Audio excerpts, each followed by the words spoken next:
अच्छा देखो ना हमारे पास ये हमारे पास first year full course physics के एमसीक्यूज हैं, ठीक है। इनकी हम डिस्कशन करते हैं। फर्स्ट वन है, एक वेक्टर दिया है ए और बी। अच्छा अगर इनको हम मल्टीप्लाई करें ना, 1 1 और 1 डॉट प्रोडक्ट हम लेते हैं ना, जे जे को तो 1 आएगा, के से -1, तो ये 0 आंसर आ रहा है। और वी नो दैट कि cos किस पे 0 होता है, 90 पे 0, तो इसने कोसाइन पूछा हुआ है ना, तो कोसाइन का जो फिर क्या हो जाएगा, वो 0 एंगल मेरे पास हो जाएगा इसका, ठीक है। फिर हमारे पास है, if weight of the Godwin Austen is equal to the radius of the weight of the मरीज एट द पीक। अच्छा देखो ना, जी हमें पता है किसके बराबर है, G M E by R square. अब ये कह रहे कि नहीं, radius of the earth equal to, यानी आर प्लस आर 2 हो जाए, ठीक है, और यू स्क्वेयर तो पहले से है, तो आर प्लस आर 2 आर, और 2 आर क्या हो जाता है 1/4।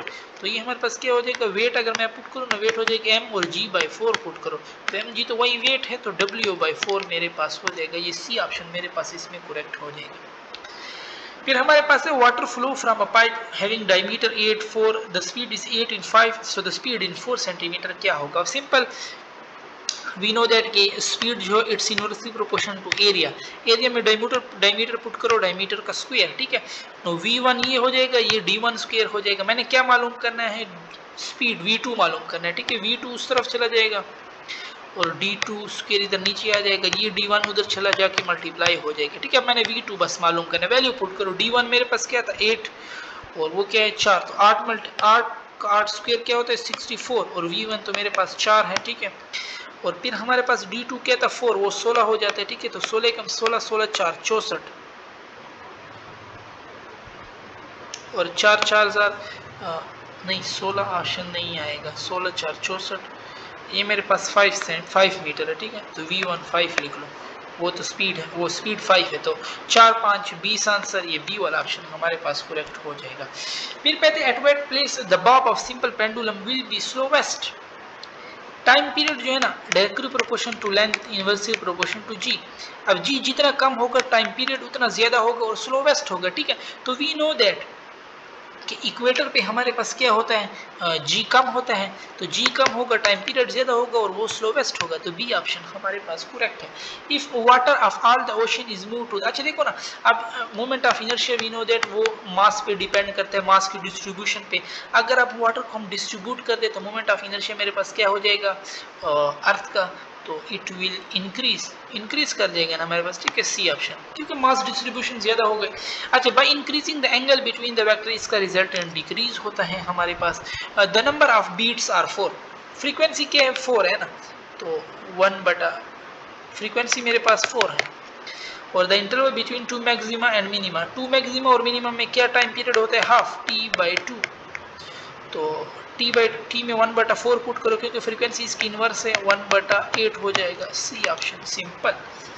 फिर हमारे पास है कि the time period of two spring having equal constant in series is T, ठीक है। दो सीरीज में है, सीरीज में वी नो दैट कि वो हमारे पास क्या होते हैं, उनका इक्विवेलेंट कांस्टेंट कम होता है। If one of the spring is removed, अगर एक स्प्रिंग मैंने रिमूव कर दिया ना, तो वो तो अब बढ़ेगा, ठीक है। So now will be the period, अब पीरियड हमारे पास क्या हो जाएगा, तो पीरियड जो है ना, we know that T is equal to 2πm/k। पहले के क्या था हमारे पास, k/2 था ना, तो 2 ऊपर गए हो तो स्क्वायर रूट से तो कम हो जाएगा, ठीक है।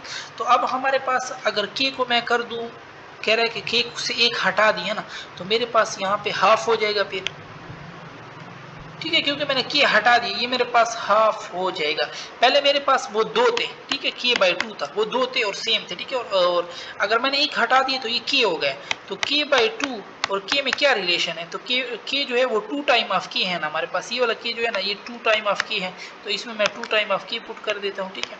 और तो ये बाकी तो वही फार्मूला है, बाकी ये 1/√2 हो जाएगा, ठीक है। t/√2 होगा मान, क्योंकि √2t तो ये है, तो t/√2, ये ए वाला ऑप्शन हमारे पास इसमें करेक्ट है, ठीक है। अच्छा, फिर हमारे पास आ जाता है 131, क्या पाथ डिफरेंस। अच्छा देखो ना, सिंपल हमें इसके लिए फार्मूला आना चाहिए। फेज डिफरेंस जो है ना, वो हमारे पास किस चीज के बराबर है, phase difference 2π divide by lambda into path difference, ठीक है। अब 2π divide by lambda, path difference कितना दे रहा है, lambda by 4, lambda lambda cut गया, तो 2π/4, ये डिवाइड कर दो पाई बाय 2, पाई बाय 2 कहीं पे 90 का एंगल आपको दिख रहा है? नो, तो नन हो जाएगा। The escape velocity from earth is 11 kilometre, ठीक है। The velocity of planet having twice the radius and, अच्छा जब डेंसिटी का रिलेशन आ जाता है ना तो उसमें एस्केप वेलोसिटी हमारे पास रेडियस के साथ डायरेक्ट है, ठीक है। अगर एस्केप वेलोसिटी को ट्वाइस कर रहे हो तो ये भी ट्वाइस हो जाएगा, 22 मेरे पास हो जाएगा। फिर है the speed of projectile in the maximum height is half, speed क्या कह रहे हैं? हाफ हो गई। We know that v is equal to v naught cos theta, cos का अब हाफ होता है, cos 60 पे हाफ होता है, ठीक है। तो अब क्या करो, रेंज पूछा हुआ है तो रेंज का फार्मूला हमारे पास होता है वी आई स्क्वायर, ठीक है, divide by g into 2 sine theta. Sine में 60 पुट करो, साइन 120 हो जाएगा, ठीक है, क्योंकि साइन 2 थीटा होता है, साइन 2 थीटा। 120 अंडर रूट 3 2 के बराबर है अंडर रूट 3, तो under root 3 2 V I square by G, ये सी वाला ऑप्शन हमारे पास इसमें करेक्ट हो जाएगा। फिर हमारे पास है कि the number of significant figure, इसमें 1 2 3 4 5 सिग्निफिकेंट फिगर है, बी ऑप्शन हमारे पास इसमें करेक्ट हो जाएगा, ठीक है। फिर हमारे पास एक particle of mass 10 kg is following terminal velocity, जो 10 मास है और जी क्या होता है 10, तो 100 न्यूटन हो जाएगा हमारे पास, ठीक है। 36 है when mass and radius are double, then according to law of conservation of angular velocity क्या हो जाएगी हमारे पास? L is equal to R, P में mv पुट करो, ठीक है, फिर R m, V में R ओमेगा पुट कर दो, तो R स्क्वायर हो जाएगा और ओमेगा हो जाएगा और m हो जाएगा मेरे पास, ठीक है। अब देखो उसने क्या कि R को मैं क्या कर रहा हूँ, अब ओमेगा के साथ इन दोनों का इनवर्स रिलेशन है, ठीक है। अगर R को मैं डबल कर रहा हूँ तो ये 4 गुना कम हो जाएगा, और मास को डबल करो तो ये 4 2 गुना और कम हो जाएगा, ठीक है। तो 4 दूनी 8 होता है, तो W/8 हमारे पास हो जाएगा। x is equal to 9 8 square the acceleration of the body, simple compare करना, ये डिस्टेंस है s और 9t स्क्वायर दे रहा है, ठीक है। तो हमारे पास s इज इक्वल टू 1/2 होता है at स्क्वायर। अब इसको कंपेयर करो, ठीक है, 1/2 at स्क्वायर, ये मेरे पास हो जाएगा 9t स्क्वायर, तो 2 उधर चला जाएगा, 18 टी स्क्वायर कट जाएगा, तो ए मेरे पास 18 आ रहा है, यहाँ पे 18 नहीं है तो नन हो जाएगा। When line of action of forces is not passes through the centre of gravity, तो एंगुलर एक्सेलरेशन हमारे पास के प्रोड्यूस होता है। Forward displacement potential energy become 1/4, तो पोटेंशियल एनर्जी जो है वो directly proportion to x square, तो 1/4 कब होगा? जब इसको मैं हाफ कर दूं, ठीक है, तो बी ऑप्शन मेरे पास हो जाएगा, क्योंकि फिर स्क्वायर है तो वो x/4 हो जाता है। The vector projection of vector 3i + 4 के ऑन y एक्सिस, इसमें कोई j है? नहीं, j नहीं है ना, तो 0 हो जाएगा ये। फिर हमारे पास 141 है, position of a body which acceleration is given by x is equal to k/at, तो we know that s is equal to 1/2 और a और t स्क्वायर होता है, a पे 1 होता है और t पे 2 होता है। अब इसने m दिया और n, m क्या है? m1 है और n2 है, तो m1 है और n2 है, बी ऑप्शन हमारे पास इसमें करेक्ट हो जाएगा, ठीक है।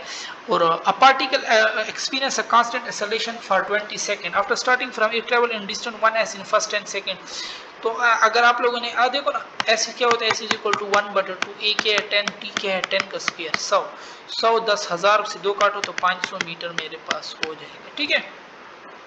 अब नेक्स्ट 10 सेकंड है, तो फिर s is equal to 1/2, a 10 है 20 का स्क्वायर, तो 410 4000 और 2 पे काटोगे तो 2000 मेरे पास हो जाएगा, ठीक है। तो 500 और 2000 में क्या रिलेशन है? अगर 501 है तो 2000 उससे अगर हम उसमें 3 दफा देखो ना, पहले 10 सेकंड में उसने क्या किया, 500 की, और नेक्स्ट 20 सेकंड, पहले 10 सेकंड में उसने 500 किया, ठीक है, और फिर मैंने 20 सेकंड किया ना, पहला 10 सेकंड और नेक्स्ट 10 सेकंड, उसमें क्या किया 2000 टोटल। तो अब मैं नेक्स्ट 10 सेकंड का निकाल लूंगा, क्योंकि पहले 10 सेकंड में 500 था, अगर ये मैं काट लूँ 1500 बच जाता है नेक्स्ट 10 सेकंड का, और पहले 10 सेकंड का क्या था, वो 500 था, तो 0 0 कट गया, 5 3, 3 टाइम रिलेशन है, ठीक है। यानी S2 जो है ना वो 3 टाइम ऑफ 1 है, या हम S1 को क्या लिख सकते हैं, S2 डिवाइडेड बाई 3 भी लिख सकते हैं, ठीक है ना, समझ आई ना। पहले 10 सेकंड में 500 था, फिर मैंने जब पहले 20 सेकंड में गिना वो 2000 आ रहा था, मुझे तो नेक्स्ट 10 का चाहिए ना, तो 2000 माइनस 500 करो तो हमारे पास 10 का आ जाएगा। अच्छा, bird is release from the top of a tower of it takes 3 second to reach the ground, पूरे हाइट को वो t सेकंड लेता है, और कह रहा है कि नहीं अभी तक उसने हाफ किया है, तो पहले तो स्पीड कम होती है ना, अगर हाफ किया तो उसने पहले सिर्फ 25% किया होगा, आपको तो कौन सी हाइट पे मौजूद होगा 3h/4, फिर अगर t/2 होता ना उस पर उसने हाफ किया होता, फिर अगर ज्यादा टाइम होता उस पर फिर वो नीचे होता, ठीक है। तो अभी इसने क्या कि नहीं पहले t/2 करो, तो t/2 तो बहुत आधा टाइम हुआ, बट पहले तो स्पीड कम होता है, उसके बाद ज्यादा आती है स्पीड, है ना, तो पहले उसने सिर्फ h/4 किया होगा, बाकी 3h/4 रह रहा होगा। और डी ऑप्शन इसमें हमारे पास करेक्ट है, ठीक है। 144 है हमारे पास क्या, bullet is drop from the same height one another bullet is fire, तो वो सिमल्टेनियसली, क्योंकि वी जो है ना वो 2gh पे हमारे पास डिपेंड करती है, ठीक है। हाइट पे हाइट सेम है तो इनकी हमारे पास वेलोसिटी सेम होगी, वेलोसिटी सेम है तो टाइम भी सेम होगा कि वक्त गिरेगा। At what point of projectile motion acceleration and velocity are perpendicular to each other, तो at the top most point यहाँ पे एक्सेलरेशन डाउनवर्ड और वेलोसिटी सिर्फ हॉरिजॉन्टल होती है। You lift a heavy book from the floor of room and keep it in book shelf having height 2 meter, in this process you take 5 seconds to the work done. यहाँ पे potential energy होगी जो कि depend करती है mgh यानी wait और height पे, so weight of the book and height of the book, B option हमारे पास करेक्ट हो जाएगा। और a light and heavy body have equal momentum, तो काइनेटिक एनर्जी का जो रिलेशन है ना वो मोमेंटम और मास है। जब मोमेंटम सेम होगा, मोमेंटम का स्क्वायर, तो मास के साथ इनवर्स है, जिसका मास कम उसका लाइट उसका काइनेटिक एनर्जी ज्यादा, तो लाइट बॉडी हो जाएगा, ये ऑप्शन हमारे पास करेक्ट है। The atmosphere is held to the earth by gravity, on a planet vertically launch projectile take 12.5 second to return in starting position, the projectile gain a maximum height of 170 meter, the planet do not have atmosphere, what is the acceleration, तो simple s is equal to 1/2a t², s मालूम कर a मालूम करना है, ठीक है। s की है मेरे पास 170 मल्टीप्लाई 2 हो जाएगा क्योंकि 2 उधर जाएगा, नीचे t²। अब देखो ना टाइम मैंने 12.5 नहीं पुट करना, वो 12.5 का कह रहा है कि वो जाता भी है और आता भी है वापस, मैं तो सिर्फ जाने का पुट करना है ना, जाने का हाफ हो जाएगा। तो अगर मैं इसमें ऑलमोस्ट 6 पुट करूँ ना, और 6 का स्क्वायर 36, और 2 कम 2 ये 18 फिर हो जाएगा, और 2 में 18, 2 8 16 और 1 2 5 10 85, 9 9 81 होता है, ठीक है। 8.7 के आसपास ऑलमोस्ट आंसर आता है। For which of the following process heat supply to thermodynamics is equal to the amount of वो isothermal, we know that delta Q is equal to delta U plus W. Isothermal में delta U 0 होते हैं और delta Q जो है ना वो सारा वर्क में चेंज हो रहा होता है हमारे पास। If a piece of rock is falling down from a very large height, it with thermal velocity, then जो इसकी पोटेंशियल एनर्जी होगी वो हमारे पास किस चीज़ में कन्वर्ट होती है, हीट में भी कन्वर्ट होती है, ठीक है, और काइनेटिक एनर्जी में भी, बोथ, ये वाला ऑप्शन हो जाएगा। अब पार्टिकल एक्सपीरियंस कांस्टेंट, तो अगेन वही क्वेश्चन है, तो S2 जो था वो 3 टाइम ऑफ S1 मेरे पास आ रहा था, पीछे हमने किया, ठीक है। किस तरह S1 जो था ना वो 500 मीटर आ रहा था, S2 था क्या था वो 1500 मीटर आ रहा था, ठीक है। तो सिंपल 1500 माइनस 500 3 टाइम रिलेशन है मेरे पास। अच्छा, विच of the following statement is true, कौन सी स्टेटमेंट हमारे पास इनमें ट्रू है, तो 153 है ना हमारे पास, कौन सा स्टेटमेंट 3 है। Equation of convention, law of conservation of mass भी, law of conservation of energy भी, तो both B and C are true. 54 है, a light reaching earth from a distant star become more red over period of time, so the distance between star and earth has increased, ये वाला option हमारे पास correct है, ठीक है। A simple pendulum is made of body which is a hollow sphere containing mercury suspended by, अच्छा देखो ना, पहले इस तरह बॉडी था, इसका ये लेंथ इस तरह, जिसमें ये फ्लूइड पड़ा था, ठीक है। अब वो कह रहा फ्लूइड मैंने कम कर दिया, जब फ्लूइड कम कर दिया ना दूसरी बॉडी फ्लूइड में इधर ले लेते, इसका लेंथ बढ़ गया है, ठीक है। जब लेंथ बढ़ गया तो टाइम पीरियड क्या हो जाएगा, इंक्रीज हो जाएगा। The moment of momentum, that is called angular momentum. Again vector वाला है कि a is equal to 2i plus 4g and b is this, the angle between them will be, इनके दरमियान हमारे पास एंगल क्या होगा। अच्छा देख लो ना हमारे पास पहले डॉट प्रोडक्ट है, फिर वही 4 दूने 8 जमा 4 दूने 8 तो 16 हो जाएगा, और नीचे मैंने मैग्नीट्यूड ले लेना है, ठीक है। 4 का 16 और 2 2 4 20 आता है, अंडर रूट 20 एक और दूसरे का भी अंडर रूट 20, तो अंडर रूट 20 20 हो जाएगा, तो 4/5, और अगर मैं cos थीटा करूँ ना 4/5, तो इधर किसी एंगल पे भी हमारे पास ये 4/5 नहीं आता, ठीक है। तो डी ऑप्शन हमारे पास इसमें हो जाएगा नन। अच्छा, particle is simultaneously acted upon bye 2 force, दो फोर्स देना तो 4 + 3 7 होता है, 4 - 3 1, तो मैक्सिमम इसमें 7 होगा, मिनिमम 1 होगा, और बाकी फोर्सेज इनके दरमियान कोई भी लग सकती हैं, ठीक है। अब इसने कोई एंगल नहीं बताया तो हम बिटवीन 1 न्यूटन एंड 7 न्यूटन कर देंगे। Error in the measurement of radius sphere is 1, radius में 1% है, ठीक है। वॉल्यूम में कितना होगा, वॉल्यूम में रेडियस का क्यूब होता है, तो 3 को 1 से मल्टीप्लाई करो, 3%, simple B.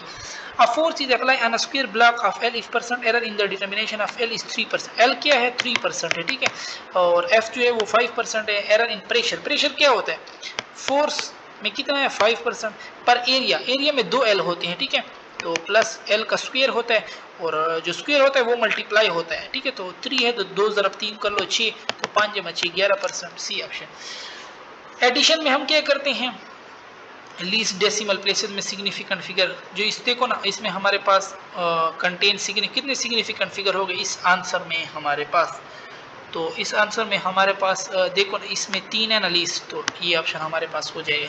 A truck travelling due to north at 20 meter per second, ठीक है, एक ट्रक है वो नॉर्थ पे जा रहा है 20 meter per second, turn waste पे चला गया विद अगेन सेम स्पीड। इसका मुझे बताओ वेलोसिटी। तो वेलोसिटी क्या होगा, डायरेक्ट रिजल्टेंट है, ठीक है। तो ये साउथ है ना, इस तरफ साउथ है, और ठीक है, तो ये साउथ की तरफ होगा, और साउथ वेस्ट, ये वेस्ट है ना इस तरफ, और इस तरफ साउथ है, तो ये साउथ वेस्ट, ये डी वाला ऑप्शन हमारे पास इसमें करेक्ट हो जाएगा, ठीक है, क्योंकि साउथ की तरफ आ रहा है। बाकी साउथ बाकी कोई भी नहीं है ना, 40 मीटर तो हो नहीं सकता, क्योंकि देखो ना 20 है और 20, इसका क्या होगा 20 का स्क्वायर जमा 20 का स्क्वायर, ये हो जाएगा, तो ऑलमोस्ट इसका ये 20√2 आंसर ही बनता है। The percentage uncertainty in measurement, तो सिंपल 0.25 डिवाइडेड बाई 3.76 मल्टीप्लाई 100, इसको करो, इससे हमारे पास ये 6.6% आते हैं। मैग्नीट्यूड ऑफ वेक्टर 2 का स्क्वायर 4 होता है, -1 का स्क्वायर 1, और फिर 1, तो 4 + 1 + 1 6 होता है, और अंडर रूट, तो बी ऑप्शन हमारे पास हो जाएगा, ठीक है। कंप्यूट द रिजल्ट, फिर एडिशन है, एडिशन में हम लीस्ट सिग्निफिकेंट वाले को देखेंगे, लीस्ट डेसिमल वाले, ठीक है। तो इसके बाद एक डेसिमल है ना, तो हमारे आंसर में भी एक डेसिमल होगा, ये बी वाला ऑप्शन हमारे पास करेक्ट हो जाएगा। और ball is projected at an angle of 45 degree to the horizontal range is 20 metre, जो हाइट होते हैं ना वो 4 रेंज 4 टाइम ऑफ हाइट होते हैं, तो रेंज 20 है, उसको 4 पे डिवाइड करो, 4 5 20, 5 मीटर हमारे पास हो जाएगा, ठीक है। और 4 प्रोजेक्टाइल, तो 45 पे हमारे पास मैक्सिमम होता है, जो एंगल 45 के नज़दीक होगा उस पे रेंज मैक्सिमम होगा, 35 जो है ना वो 45 के नज़दीक है, बाकी कोई भी नज़दीक नहीं है, ठीक है। A body is moving in a circular path with constant speed, तो इसका एक्सेलरेशन जो होगा ना वो उसका मैग्नीट्यूड कांस्टेंट होगा, बाकी डायरेक्शन वगैरह तो वो चेंज हो रहा होता है, ठीक है। even Carnot engine cannot be 100% efficiency because we cannot तो एब्सोल्यूट जीरो टेम्परेचर पे हम रीच नहीं कर सकते, ठीक है। On the cold morning metal surface जो होते हैं ना वो हमारे पास कोल्डर टू टच देन, तो क्यों, तो metal has high thermal conductivity, ये बात करेक्ट है, ठीक है। और diffraction effect are easier to notice in case of sound wave than in case of light wave, because क्यों, किस वजह से हमारे पास, because sound wave are of longer wavelength. Efficiency of Carnot engine कब हो सकती है, जब T2 जो हो ना 0 केल्विन एब्सोल्यूट पे हम आ जाए, ठीक है। A Young double split setup for interference is shifted from water to within air, so जब वाटर से हम इसको एयर में कन्वर्ट करते हैं ना, तो हमारे पास जो फ्रिंज विड्थ होता है वो कम हो जाता है, और अगर कहते हैं एयर से वाटर तो फिर इंक्रीज होता है, ठीक है। A body is falling through air, it's heat energy is, तो इसकी हीट एनर्जी हमारे पास लेस देन पोटेंशियल एनर्जी, ठीक है, क्योंकि पोटेंशियल एनर्जी में ज्यादा कन्वर्ट हो रहा होता है, तो हीट एनर्जी तो इतनी ज्यादा नहीं होगी। एट व्हाट टेम्परेचर कहना चाहिए कौन से, तो ये हमारे पास जैसे हमारे पास हम कहते हैं ना ये रट्टे वाले पॉइंट होते थे, तो 574.25 पे ये दोनों हमारे पास सेम होते हैं। और one water is heated from 4 to 0 degree centigrade, तो इसका जो वॉल्यूम होता है वो हमारे पास क्या होता है, इट्स वॉल्यूम इंक्रीजेज, और जो डेंसिटी होती है वो डिक्रीज होती है, ठीक है। तो बी ऑप्शन, और यहाँ पे हमारी डिस्कशन खत्म होती है।